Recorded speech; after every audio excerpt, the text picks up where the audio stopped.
What if everything you see isn't real, not distorted, not misunderstood, completely fake? And the worst part? You've been living inside it your entire life. You're not seeing reality. You're seeing a projection, a controlled version of the world, designed so you never question it. There's a reason you've never questioned reality. Because the moment you do, everything starts to collapse. Power is not given. It is taken.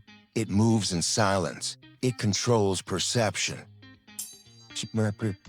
Psychology of power. Master the mind. Control the game. Everything you think is real might not be real at all. Not partially wrong, not slightly distorted, completely false. Because what if reality is not something you see, but something you've been shown? And what if your entire life has been spent watching shadows and calling them truth? And the worst part? You never questioned it. Before Plato became one of the most influential minds in human history, he was just another man inside the illusion. Born in Athens, into wealth, power, and expectation, he had everything required to succeed in the world he was given. Status, education, opportunity. He was strong, disciplined, physically dominant, a wrestler, a competitor, a man built for action. His real name was Aristocles, but people didn't remember that. They called him Plato because of his broad shoulders, a symbol of strength, a symbol of presence, a symbol of someone who was meant to dominate reality, not question it. And for a long time, he didn't. Because like everyone else, he believed what he saw. He believed what he was told. He believed what everyone around him agreed was true. And that's how the illusion works. Not through force, through agreement. Athens at that time was considered the center of civilization, a place of philosophy, art, politics, debate, freedom. But beneath that image, there was something else.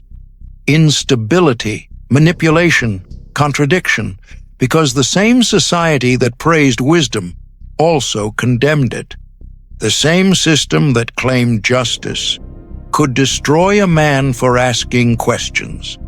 And Plato saw that, not from a distance, but from the inside. The Peloponnesian War shattered everything. Athens fell, power shifted, leaders changed, and suddenly the system people trusted revealed its true nature. Violence replaced order, fear replaced reason, control replaced truth. The illusion cracked, but not completely, because even then, most people didn't question reality. They adapted to it. They accepted it. They justified it, because questioning reality is dangerous. Then Plato met Socrates, and everything changed. Socrates didn't teach in the traditional sense. He didn't give answers. He removed them. He asked questions so precise, so uncomfortable, that they forced people to confront something terrifying. They didn't actually know what they believed. They only thought they did. What is justice? A simple question, until you try to answer it, because every answer collapses under pressure. Every certainty begins to dissolve. Every belief starts to feel unstable, and that's where the illusion begins to break. Plato watched this happen again and again. He saw powerful men, respected men, confident men, reduced to silence. Not because they were weak, but because their beliefs were. And for the first time, Plato realized something that most people never do. Reality is not what it appears to be, it is what survives questioning. But the system couldn't tolerate that, because systems are built on stability, not truth, and questioning truth creates instability. So Socrates was accused, not of being wrong, but of being dangerous, of corrupting minds, of challenging beliefs, of disrupting order. And for that, he was sentenced to death. Poison, a public execution, not to eliminate a man, but to protect an illusion. Plato watched his teacher die, not in fear, but in clarity. Socrates didn't resist, he didn't beg, he didn't collapse, because he had already escaped something far more powerful than death, illusion.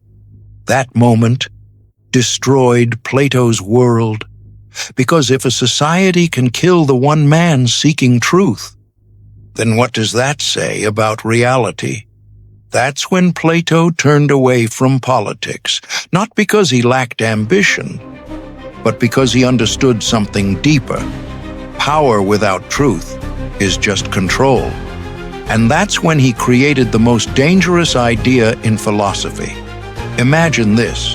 You are born inside a cave, not physically restrained by force, but by limitation. You cannot turn your head. You cannot see behind you. All you see is a wall. And on that wall, shadows move, shapes, figures, patterns. And because you've seen nothing else, you believe those shadows are real. Not representations, not distortions. Reality itself. Behind you, there is a fire. And between the fire and you, there are objects, people, movements, creating those shadows. But you never see them. You only see what is projected. And over time, your mind adapts. It organizes, it labels, it defines, it creates meaning from something that isn't real. And everyone around you believes the same thing. They name the shadows, they agree on them. They build a shared system. And once something becomes shared, it becomes truth. Not because it is true, but because it is accepted. That is the cave. And Plato's point is not metaphorical, it is psychological. Because your mind works the same way. It builds reality based on perception, not truth. And once that perception is reinforced, it becomes your identity. Now imagine, one person breaks free. They turn around for the first time, and what they see is not comforting. It is confusing, painful, disorienting, because everything they believed starts to collapse. The shadows were never real. They were projections, distortions, imitations, and the deeper they look, the more unstable everything becomes. Then they leave the cave, and for the first time, they see the real world, light, depth, complexity, reality as it is, not as it was shown. But here's the problem. Truth doesn't feel good. At first, it hurts, because your mind resists change.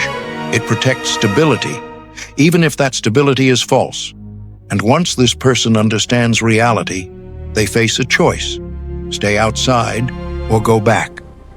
Plato believed they must go back, not because it's easy, but because it's necessary. So they return to tell the others, to explain, to reveal. But instead of gratitude, they face rejection, mockery, hostility. Because to the people still inside, the truth sounds insane. You're wrong. You're confused. You've been corrupted. Because the illusion feels safer than reality. And this is where Plato's philosophy becomes power. Most people think power is control, authority, influence. But Plato understood something deeper. The greatest form of power is the ability to see reality clearly. Because once you see clearly, you are no longer controlled by illusion. And that's rare, because most people don't want truth. They want comfort. They want certainty. They want something stable to hold on to, even if it's false. And today, the cave still exists, but it looks different. Screens, information, content, endless streams of perception.